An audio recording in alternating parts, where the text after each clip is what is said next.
자, 우리 말씀 볼까요? 창세기 40장 1절에서 3절까지의 말씀이에요. 오늘 말씀이 또 기대가 되십니까? 자, 1절부터 3절까지 한 절씩 우리가 돌아가면서 말씀을 읽겠습니다. 그 후에 애굽 왕의 술 맡은 자와 떡 굽는 자가 그들의 주인 애굽 왕에게 범죄한지라.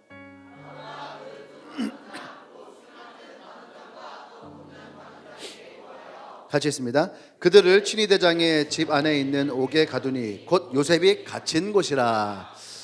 아멘. 아멘. 일단 오늘 말씀 제목 한번 보고 들어가도록 하겠습니다. 자, 시작. 아멘. 옆 사람에게서 신실한 사람에게는 기회가 옵니다. 네, 아멘. 또 여러분 스스로에게도 한번 선포하세요. 신실한 나에게 기회는 찾아온다. 아멘. 지금 우리 성경을 읽어보면 3절 후반부에 이렇게 써 있어요. 요셉이 갇힌 곳이라. 예. 옥에 있는데 그 옥은 감옥이죠. 이 감옥은 요셉이 갇혀 있는 곳이라. 예. 지금 요셉은 감옥에 갇혀서 시련을 겪고 있는 중이에요. 하지만 요셉의 인생과 요셉의 삶을 통해서 우리가 알고 있는 것은 뭐냐면 요셉은 늘 하나님 앞에 서 있었기 때문에 그에게 어떠한 상황과 환경이 온다 해도 요셉의 마음은 흔들리지 않았다라는 거죠. 아멘. 네. 나는 여러분들에게도 오늘 이 요셉을 통해서 여러분의 마음이 흔들리지 않는 상황과 환경과 여건에 따라서 우리의 마음이 흔들리지 않는 그런 은혜가 나와 여러분들에도 있기를 원합니다. 요셉은 정직한 자였어요. 요셉은 의로운 자였고 요셉은 하나님을 신뢰하는 자였죠. 하지만 그의 의로움의 대가, 그의 정직함의 대가, 하나님을 신뢰한 대가는 오늘 우리가 읽었던 이 본문의 3절 후반부처럼 감옥에 갇히면서 수모와 수치와 누명이 그의 삶 가운데 있었죠. 그것이 어쩌면 정직함의 대가였고 의로움의 대가였고 하나님에 대한 신뢰의 대가였어요. 하지만 요셉은 이러한 삶을 살면서 두 가지를 하지 않았습니다. 네, 두 가지. 뭐 크게는 세 가지겠지만 뭐 세 가지로 할까요? 어차피 내가 나만 말 바꾸면 되는 거니까 요셉은 세 가지를 하지 않았어요. 첫 번째는 뭐냐면 환경을 탓하지 않았어요. 환경을 원망하지 않았다. 왜 내가 이런 환경이야? 왜 내 집은 이래? 왜 내 삶은 이래? 왜 나를 만나는 사람들은 이래? 왜 나에게 찾아오는 사람들은 이래? 그 환경을 원망하지 않았어요. 두 번째는 뭐냐면 그래서 요셉은요 사람을 원망하지 않았어요. 형들이 자기를 죽이려고 했고 형들이 자기를 노예로 팔아버렸고 또 요셉은 열심히 이 집사의 직무를 감당했는데 누명을 쓰고 감옥에 갇히고 왜 주인은 나를 믿지 않았을까? 왜 나의 여주인은 나에게 이런 모욕을 주고 모함을 했을까? 그들을 원망하지 않았어요. 세 번째, 그래서 요셉은 하나님을 원망하지 않았어요. 분명한 것은 요셉은 그 어떤 것도 원망할 수 있는 조건은 갖추어져 있었더라. 환경적으로 원망할 수 있었죠. 최선을 다해서 살아왔지만 그는 사람들을 원망할 수 있었어요. 또 하나님을 신뢰하고 살아왔지만 하나님을 원망할 수 있었어요. 하지만 요셉은 환경을 원망하지도 않았고 사람을 원망하지도 않았고 하나님을 원망하지도 않았어요. 아멘. 그랬던 요셉에게 오늘 창세기 40장은 새로운 일들이 일어나고 있는 것을 보게 돼요. 아멘. 요셉은 감옥에 갇히게 되었죠. 바로 왕에게 음식을 또 술을 대접하였던 술 관원장, 떡 관원장, 이 두 사람의 관원장이 성경 1절에 보면은 왕에게 범죄하였으므로 그들이 옥에 갇히게 되었어요. 이것은 요셉에게는 예기치 못했던 사건이죠. 사람들에게 때때로 예상치 못했던 일들이 우리에게 일어나요. 아멘. 왜 이런 일이 일어났을까? 우리가 이것을 다 이해할 수 없어요. 하지만 우리가 그 상황 속에서 어떠한 모습을 가지고 있어야 되느냐, 이것은 우리가 굉장히 중요합니다. 어떤 일을 만날 때, 내가 해석되지 않는 사건을 만날 때에, 내가 풀어지지 않는 문제를 만날 때에, 내가 알 수 없는 어떤 어려움과 고통 가운데 만날 때에, 여러분 그때에 여러분 굉장히 중요해요. 하나님께 초점을 맞추세요. 아멘. 해석되지 않는 어떤 문제를 만날 때에 하나님께 초점을 맞추세요. 왜 내가 이렇게, 왜 내 삶은 이럴까? 왜 난 이렇게 아플까? 왜 내 인생이 이렇게 꼬일까? 왜 나만 이럴까? 아마 우리가 살아오면서 이런 생각들을 종종 할 때가 있었을 거예요. 왜 나에게만 이런 일이 일어나지? 왜 나에게만 이런 고통이 찾아오지? 이해되지 않을 때에 여러분 그때에 하나님께 초점을 맞추십시오.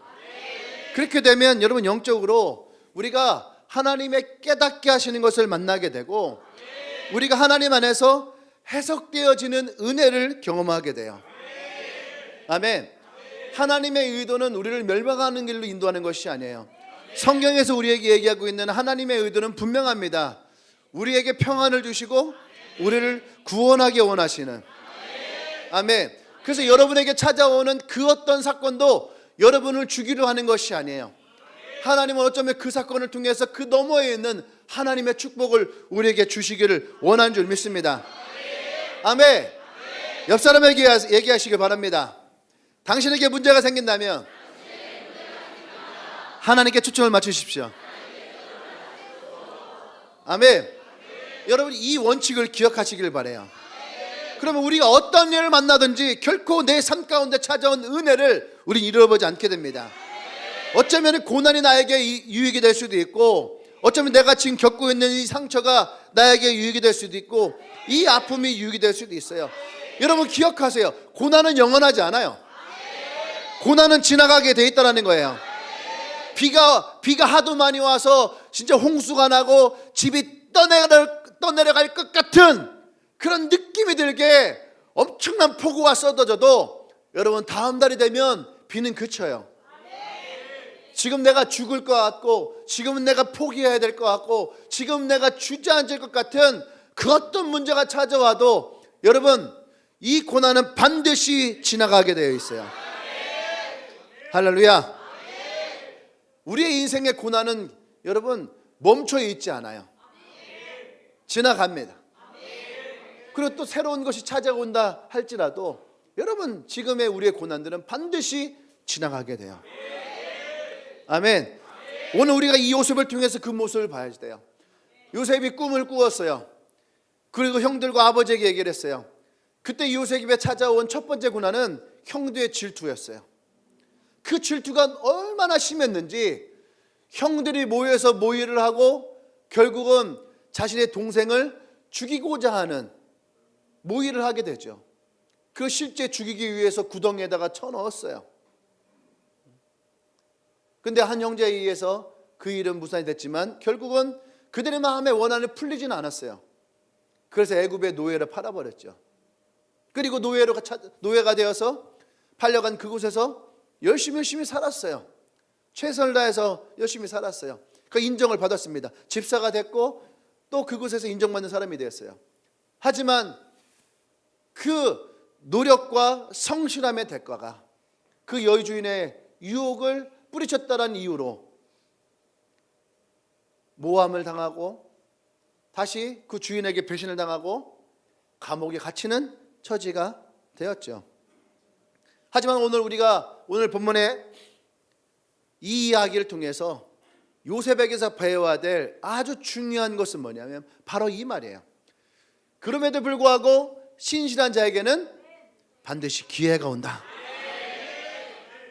아멘. 우리는 어떤 어려움 하나만 만나도 주저앉고 싶고, 내가 감당할 수 있는 슬픔 하나만 찾아도 여러분 어때요? 주저앉고 싶고. 하지만 여러분, 우리의 삶에 신실한 자들, 하나님 앞에 신실한 자들에게는 반드시 기회가 찾아와요. 오늘 신실한 사람에게 찾아올 이 기회를 우리가 요셉을 통해서 배우기를 원합니다. 아멘. 그래서 우리가 요셉을 통해서 세 가지를 함께 좀 배우기를 원하는데, 첫 번째는 뭐냐면 감옥이 그리 나쁜 곳은 아니더라. 감옥이 그리 나쁜 곳은 아니더라. 그렇다고 일부러 가지 않기를 바랍니다. 꼭 경험해야지 속이 풀리는 사람들, 호기심이 많은 사람들, 꼭 감옥을 가봐야지 그리 나쁘지 않은지 뭐 알 수 있지 않겠느냐라고 하는 그런 생각은 버리시고 그냥 요셉에게서 배우기를 원해요. 옆 사람에게 할까요? 가지는 마라. 네, 가지는 마라. 네. 어쨌든 이 요셉에게서 배우는 것은 뭐냐면 감옥이 그리 나쁜 곳은 아니더라. 감옥은 누구나 다 꺼리는 곳이죠. 사실 가고 싶은 사람이 어디 있겠습니까? 우리가 감옥 그러면은 우리 마음에 찾아오는 첫 번째 생각은 뭐냐면 인생의 밑바닥, 이렇게 생각할 수 있죠. 그러나 요셉에게는 감옥이 그리 나쁜 곳만은 아니었다라고 하는 거예요. 그래서 오늘 40장에서 시작되는 얘기가 뭡니까? 술 맡은 관원장, 떡 맡은 관원장이 둘 다 왕에게 범죄했는데 그들이 요셉이 있는 감옥으로 왔더라 이거예요. 이들이 무슨 죄를 졌는지는 사실은 나와 있지는 않아요. 하지만 우리가 우리의 역사의 과거에 보면은 유추할 수는 있어요. 흔하게 이 왕가에 있는 범죄 중에 하나가 뭐냐면 독살이라고 하는 거죠. 독에 대한 거. 그러니까 술과 떡, 음식에 어떤 문제가 생겼다라면 아마 거기에서 독이 발견되지 않았을까. 결론, 이 부분의 이 이야기의 결론에 보면 떡 맡은 관원장이 죄를 범하였어요. 그러니까 요셉이 이 꿈을 해석해주고 떡 맡은 관원장에게 얘기를 합니다. 당신이 죽을 것입니다. 근데 어쨌든 간에 이 두 사람이 이 죄를 범하여서 이 요셉이 있는 이 감옥에 갇히게 되어져요. 요셉도 물론 억울한 누명을 썼어요. 그리고 감옥에 왔어요. 근데 이 감옥에 오지 않았더라면 요셉이 바로를 만날 가능성이 있었을까? 보디발은 아주 훌륭한 장군이었습니다. 하지만 그는 전장에 나가는 사람이었어요. 전쟁을 통해서 왕을 기쁘게 하는 사람이에요. 그렇기 때문에 이 보디발을 통해서 자신의 집에서 집살하고 있는 요셉이 바로 왕을 만날 수 있는 확률은 거의 없는 거죠. 그런데 술 맡은 관원장과 떡 맡은 관원장은 이야기가 달라요. 그들은 항상 왕의 주위에 있어서 왕이 어떤 생각을 하고 어떠한 고민을 하고 어떠한 문제를 가지고 있는지를 누구보다도 가장 가까이에서 알고 있는 사람이에요. 그렇기 때문에 이 둘이 이 감옥에 왔다라고 하는 것은 어쩌면 요셉을 위한, 그들이 감옥에 온 것은 요셉을 위한 하나님의 계획이었다라고 하는 거예요. 아멘. 그러니까 요셉의 입장에서는 하나님의 꿈을 이루는 데 있어서 이 감옥에 간 것이 그리 나쁜 것은 아니더라. 요셉이 이 사건을 통해서 바로를 만날 수 있게 되었다는 거죠. 아멘. 네. 그래서 여러분, 우리에게 찾아오는 어떤 고통이 있다 한다면, 슬픔이 있다 한다면, 여러분 그것이 꼭 나쁜 것은 아니더라. 네. 난 여러분들이 이것을 마음가운데 있기를 원해요. 지금 내가 어려움이 찾아오지만 그 어려움이 꼭 나쁜 것은 아니더라. 제가 지금 근 2개월째 역류성 식도염으로 굉장히 힘든 시기를 보내고 있어요. 이번에 리더 컨퍼런스를 4박 5일을 갔다 오면서 저 혼자 제주도 동계훈련 다녀왔어요. 제가 야구를 하잖아요. 그죠? 야구 선수들은 겨울에 동계훈련 하거든요. 그게 무슨 말이냐면 컨퍼런스를 가면 식사가 좀 늦어요. 한 10시쯤 저녁을 먹게 됩니다. 그러니까 저도 이제 너무 배고프니까 점심을 12시에 먹고 밤 10시까지 이제 거의 아무것도 안 먹으니까 배가 고프잖아요. 그러니까 차 타고 갈 때는 조금만 먹어야지. 아니 안 먹어야 되겠다. 이런 생각을 해요. 근데 막상 눈앞에 음식이 있으면은 이게 견물생심이라고 엄주에 무슨 말인지 알겠지? 진영이도 어디 있냐 진영이?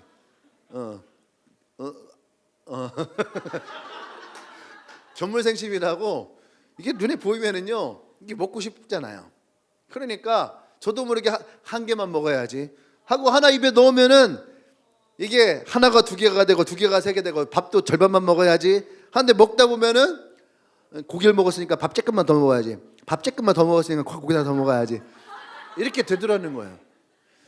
그러니까 먹고 나면은 또 이제 올라오고 잠을 못 자고 그러니까 또 그 밤에 남들은 다 씻고 자는 밤에 저 혼자서 2시간 동안 계단 오르락내리락 하면 이제 뛰면서 스쿼트 하면서 또 마침 또 거울도 큰 거울이 있어서 나의 투구폼이 어떤가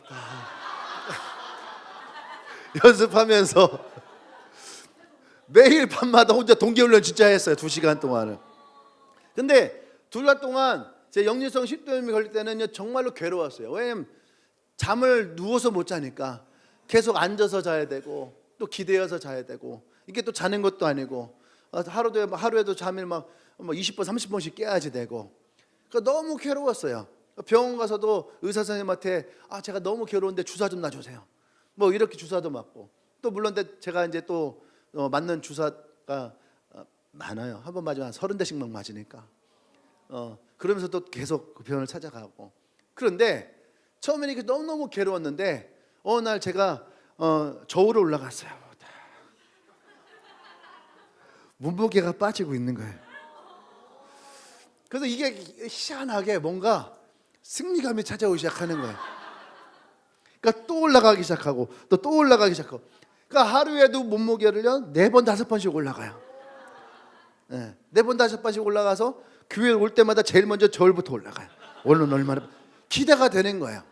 그래서 지금 금 몇 년째 최저치를 지금 갱신하는 중이고요. 지난주 입었던 양복은 정확하게 8년 전에 이말금 사역자랑 백기철 전사 결혼할 때 제가 사서 입고 갔던 결혼식 예복이었어요. 근데 그게 딱 입었는데 맞더라고요. 그래서 오늘 용기를 내서 요거는 그 전에 제가 좀 더 날씬할 때 입었던 옷인데 약간 버겁기는 해요. 지금 배에 힘을 뺄 수가 없어요. 조금 버겁긴 하지만 입으면서 그래 이것도 입을 수 있어. 그래서 제 생각에 찾아오는 것은 뭐냐면 그래 역류성 식도염이 내 몸을 힘들게 하고 아팠지만 꼭 이것이 나쁜 것만은 아닌 것 같아. 왜냐하면 이것을 통해서 내 몸을 관리할 수 있고 내가 살을 뺄 수 있고 가볍게 되어질 수 있고 입지 못했던 옷도 입게 되어지고 그러니까 사진을 찍을 때 좀 더 자신감이 생기고 사진 찍는 거 되게 싫어했거든요. 자신감도 생기고 옆선을 보면서도 살아나고 있구나 하고 주님의 부활하시는 내 얼굴을 통해서 확인할 수 있는 여러분 꼭 우리에게 찾아오는 이 고통이 이것이 꼭 나쁜 것만은 아니더라. 여러분 기억하세요. 내게 찾아오는 슬픔이 있어요. 외로움이 있어요. 고통이 있어요. 아픔이 있어요. 그 순간에는 너무너무 힘들 수 있죠. 하지만 그것이 꼭 나쁜 것만은 아닐 수 있다라고 하는 것을 여러분 기억하시기 바랍니다. 두 번째 요셉을 통해서 발견한 건 뭐냐면 신실한 삶을 살아야 된다. 아멘.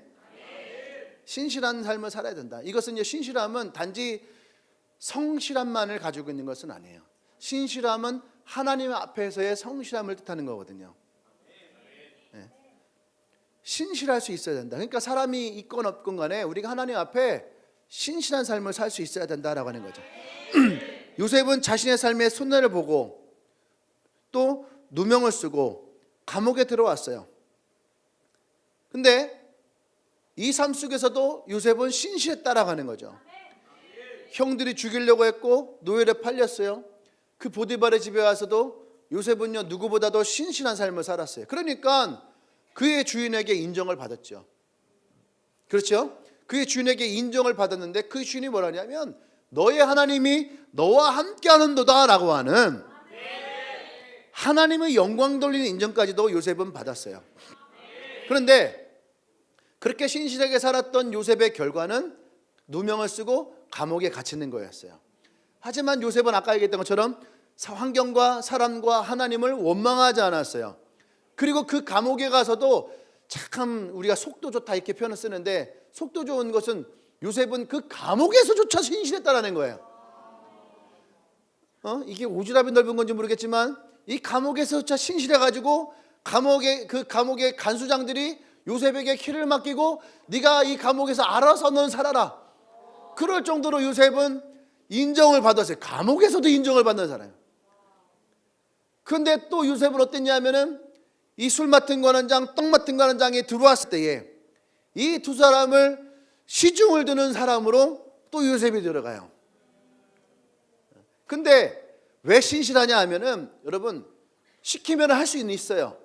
야, 저 사람들이 수종 들어 하면은 밥도 타다 줄 수 있고 발도 닦아줄 수도 있고 등밀하면 등등 밀을 수 있고 그렇죠.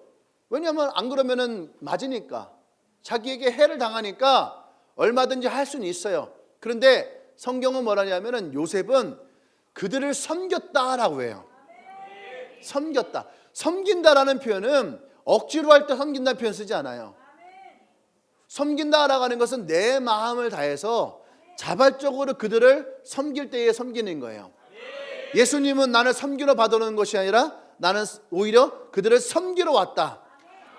예수님이 하기 싫어서 하기 싫은 것을 억지로 한 것이 아니고 예수님이 억지로 십자가를 진 것이 아니라 예수님이 우리를 사랑하셔서 진정으로 우리를 아끼셔서 다른 한 사람도 멸망치 않고 영생을 얻게 하기 위해서 그래서 예수님이 우리를 섬겼다라고 할 때 그 섬김은 예수님의 자발적인 마음, 사랑하는 마음, 그것이 섬김이라는 거죠. 근데 그 섬김을 누가 했냐? 요셉이 했다라는 거예요. 요셉이. 그것도 누구예요? 술 맡은 관원장과 떡 맡은 관원장, 고급 관리들에게. 어쩌면은 요셉은 상처받을 수 있어요. 보디발로부터 받은 상처, 그의 아내로부터 받은 상처, 내가 다시는 저 높은 사람들에게 내가 충성하지 않으리라. 이 목회를 하다 보면 그런 분들이 있어요. 교회 목사님을 정말로 열심히 다 섬겼는데 그 목사님에게 배신당할 때가 있어요. 그러면은 그 부교육자들은요 마음에 그런 생각해요. 아, 내가 충성 봉사해봤자 아무 소용없어. 그냥 내가 부목사를 했을 때는 그냥 내가 할 것만 하면 돼. 이렇게 생각하시는 분들이 있어요. 왜? 사람에게 상처받았으니까. 근데 요셉은 그거보다도 훨씬 더 그렇죠. 감옥까지 보내버렸으니까. 근데 요셉은 거기에서도 어떻게 해요? 신실했어요. 장소와 환경이 바뀌었지만 그에게 맡긴 일에 신실했어요. 그래서 요셉은 술 맡은 관원장, 떡 맡은 관원장들에게도 신실하게 그들을 섬겼다라고 하는 거예요. 그것이 요셉의 모습이에요. 아멘. 우리는 이런 요셉을 통해서 우리는 히브리서 13장 3절 말씀을 볼 수 있어야 돼요. 한번 볼까요? 자, 시작.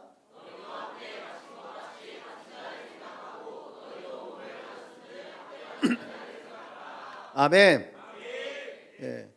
이것이 요셉의 마음이었어요. 또 우리가 가져야 될 마음이에요. 아멘. 이 5절부터 8절까지의 말씀 보면은 이들의 이야기들을 이 요셉이 듣고 봅니다. 근데 이 요셉을 통해서 발견되는 건 뭐냐면 요셉은요 자신에게 도움을 청하는 사람들을 거절하지 않아요. 자신이 어려울 때 누군가를 돕는다는 건 쉽지 않습니다. 내가 굶고 있는데 누군가를 그 굶음을 채워준다. 이것은 어려운 거예요. 근데 요셉은 그 어려운 가운데서도 나랑 상관없는 사람들을 그냥 지나가지 않았다는 얘기죠. 그래서 어떻게 요셉은 근심하는 자들의 얼굴을 그냥 보고 지나가지 않아요. 우리는 수많은 사람들을 만나지만 그 사람들의 마음속에 있는 슬픔이 어떤 것인지, 아픔이 어떤 것인지, 근심이 어떤 것인지 우리는 그냥 못 본 채 하고 지나갈 때가 많아요.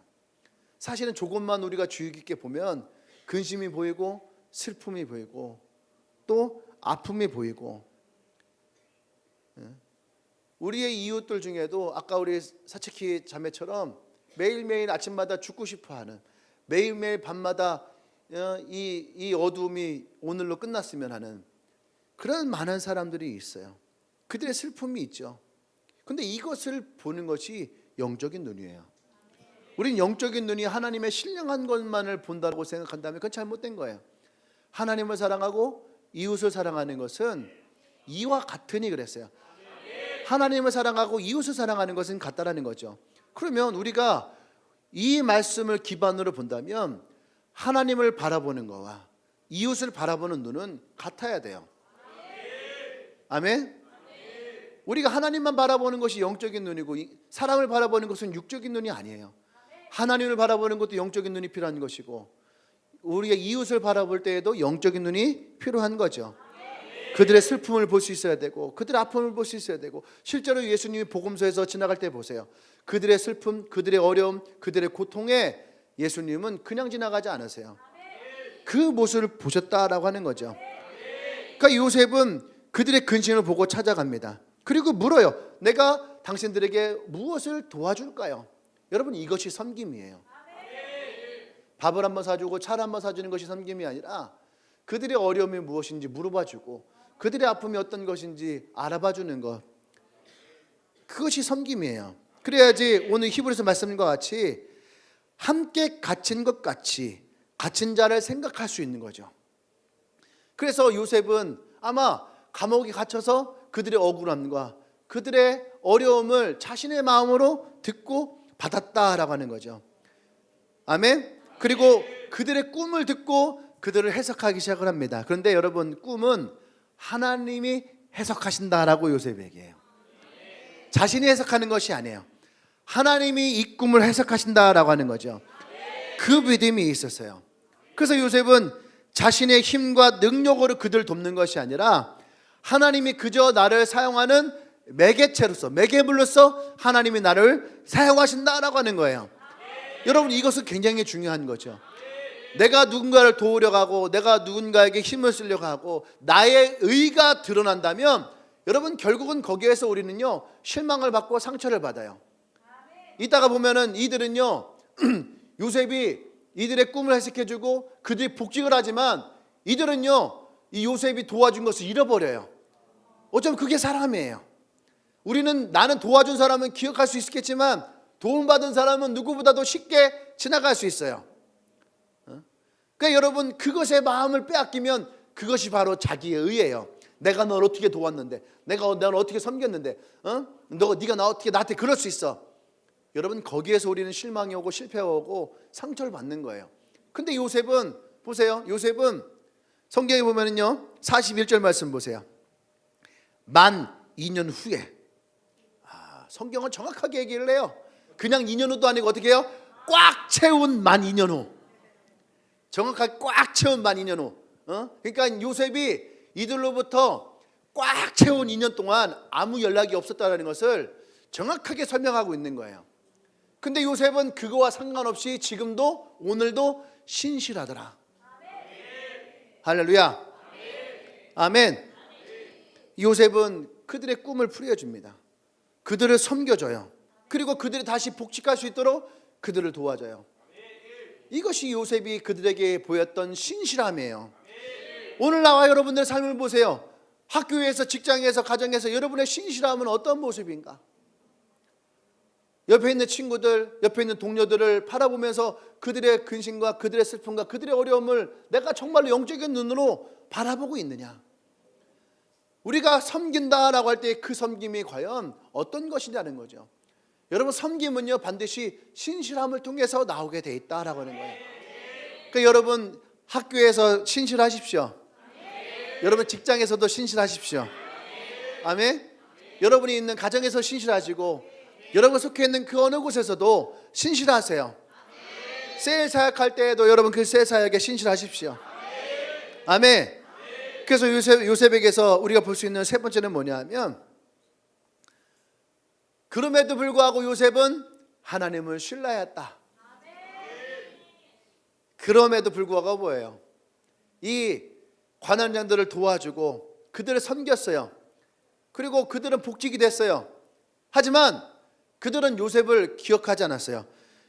43절 말씀 볼까요? 40장 21절부터 23절까지 말씀 보면은 바로의 술 맡은 관원장은 전직을 회복하며 그의 잔을 바로의 손에 받들어 드렸고 떡 굽는 관원장은 매달리니 뭐예요? 죄가 드러난 거죠. 매달리니 요셉이 그들에게 해석함과 같이 되었더라. 그리고 23절 같이 읽어볼까요? 시작.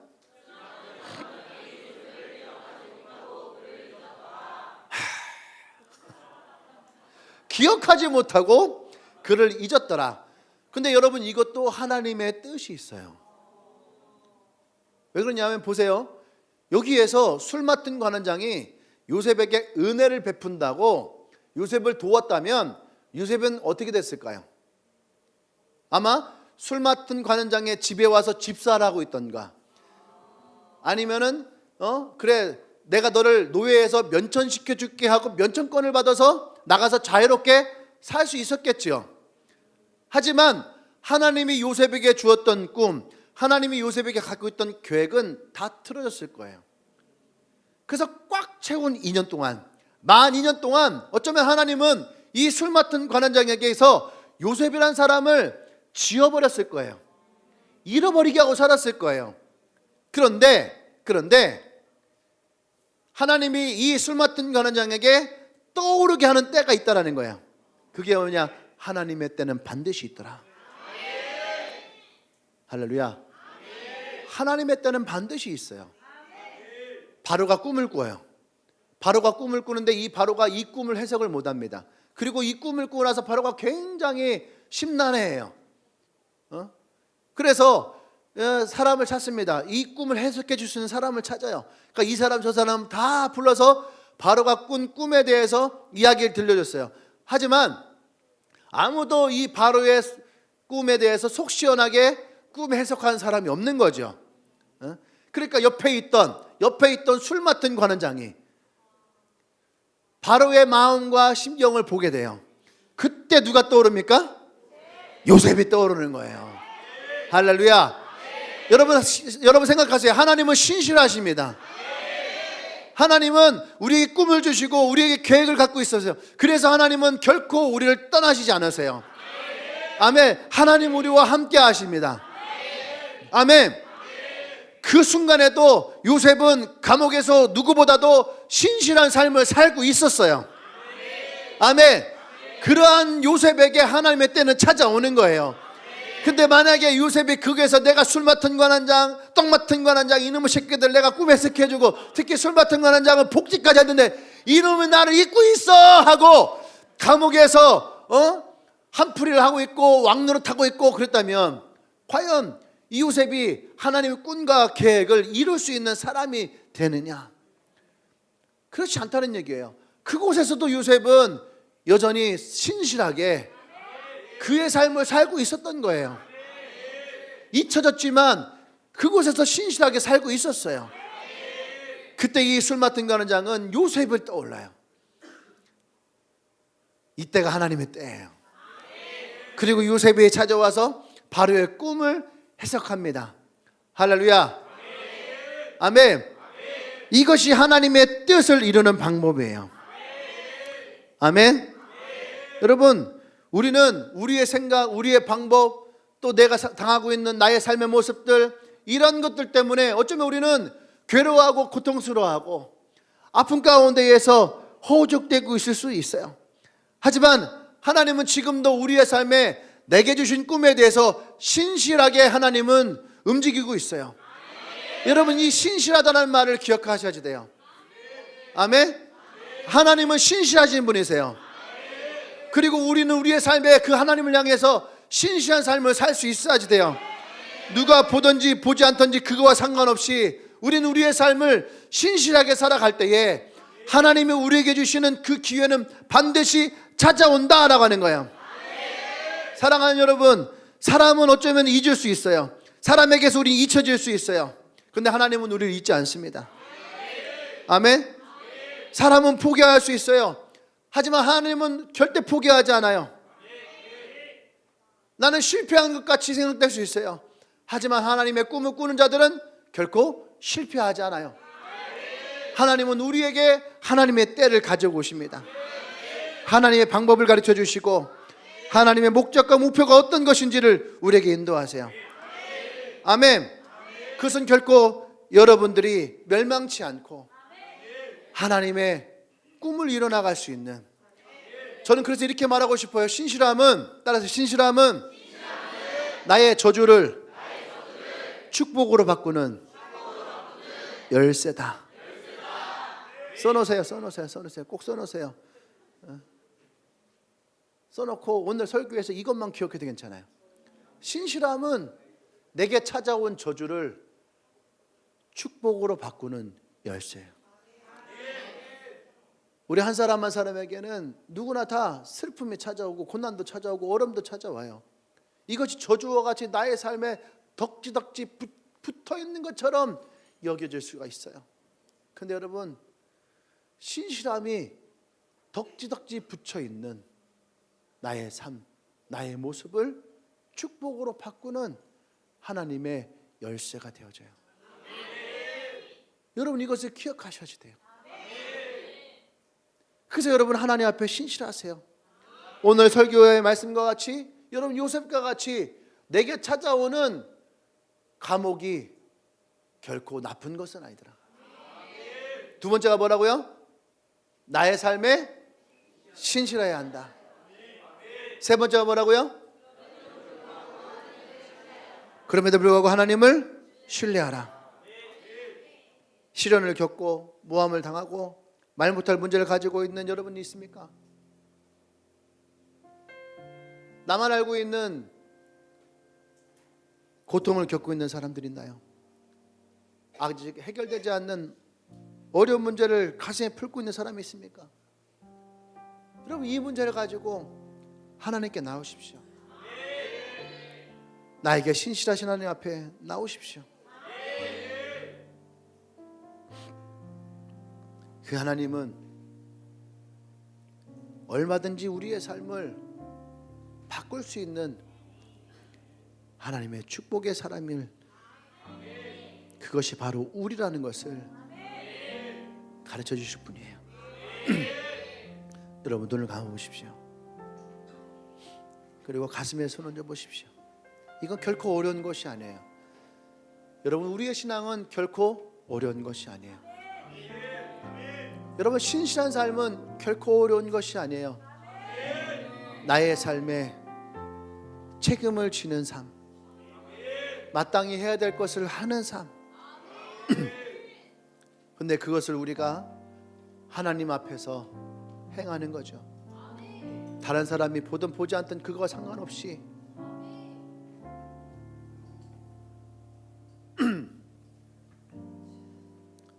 오늘 나는 이 요셉을 통해서 여러분들에게 신실하신 하나님 앞에 여러분들이 신실하게 나오시기를 소망합니다. 여러분, 신실한 것은 어렵지 않아요. 아침에 일어났을 때에 아주 쉬운 기도 있죠. 하나님 감사합니다. 오늘 아침도 내가 잘 잤어요. 하나님, 배가 고파요. 하나님, 이제 내가 출근해야 돼요. 하나님, 이제 내가 학교 가야지 돼요. 하나님, 옆에 있는 나의 동료를 내가 사랑하기 원합니다. 여러분, 너무나도 쉬운 기도가 우리에게 있다면 우리의 신실한 삶은 결코 어렵지 않아요. 오늘 이 가운데 여러분의 마음에 죽음이 두려운 사람이 있어요? 마음에 근심이 있는 사람이 있습니까? 슬픔이 나에게 찾아온 사람이 있어요? 고난을 당한 분이 있습니까? 마음속에 말할 수 없는 상처가 내 마음속에 있는 사람이 있습니까?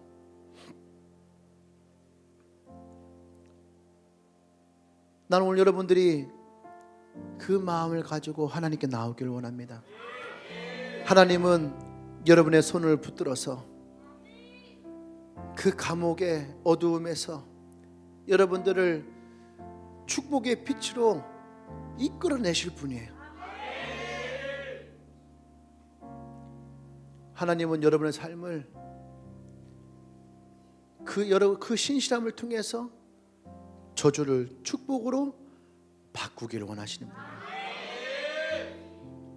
오늘 이 시간 우리 함께 기도하기 원하는 것은, 주님, 그렇습니다. 내게 찾아온 이 어려움들, 이 고난들, 이 문제들, 내가 오늘 하나님 앞에 내어 맡기며 내가 주님의 손을 붙들고 나가기를 원합니다. 하나님, 이 저주가 하나님 축복으로 바뀌는 은혜가 있기를 원합니다. 나의 손을 붙들고 하나님 빛 가운데로 인도하여 주시옵소서. 내가 하나님 앞에 신실하게 살아가기를 결단합니다. 나의 손을 붙잡아 이 어둠에서 밝음으로 나가게 하여 주시옵소서. 이 저주에서 축복으로 나가게 하여 주시옵소서. 이 불행에서 행복으로 나가게 하여 주시옵소서. 이 죽음에서 생명으로 나가게 하여 주시옵소서. 우리 주여 한번 외치고 기도합니다. 주여,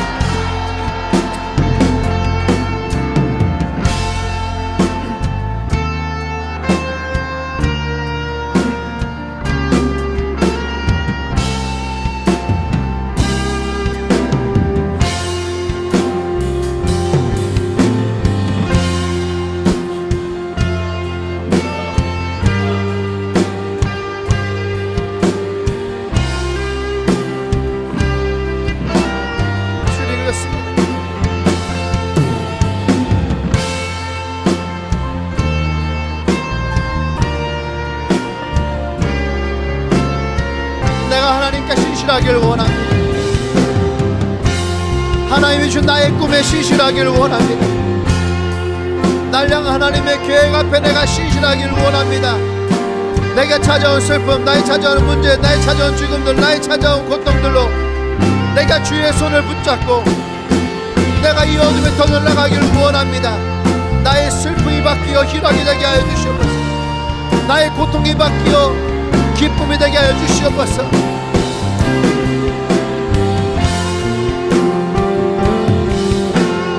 할렐루야. 주님, 그렇습니다. 오늘 사랑하는 우리 주님의 교회 모든 지체들을 축복합니다. 하나님, 우리에게 찾아온 어려운 문제가 있습니까? 고통이 있습니까? 해결되지 않는 그런 문제들이 있습니까? 오늘 주님의 손을 붙잡기를 원합니다.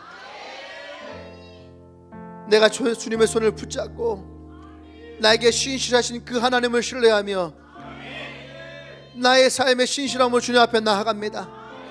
주님, 나의 삶이 바뀌어 주님만의 기쁨이 되게 하시고 나의 모든 인생의 저주가 끊어져 하나님의 축복의 통로가 되어지길 원합니다. 주님, 인도하여 주시옵소서. 신실한 자들에게 반드시 하나님의 기회가 찾아옴을 이 요셉을 통해서 우리가 배우며 나갑니다. 주님, 인도하여 주시옵소서. 이제는 우주 예수 그리스도의 구속의 은혜와 하나님의 크신 사랑과 성령의 교통 역사하심이 오늘 하나님의 손을 붙잡고 어둠의 터널을 지나 하나님의 주시는 축복의 터널로 지나가기로 고백하며 선포하며 이제 나의 삶에 그 누구보다도 신실한 삶을 살아가며 하나님의 기회를 붙잡기로 고백하며 선포하는 주님에게 모든 성도들 위해 지금부터 영원토록 함께 하시기를 간절히 축원합나이다. 아멘.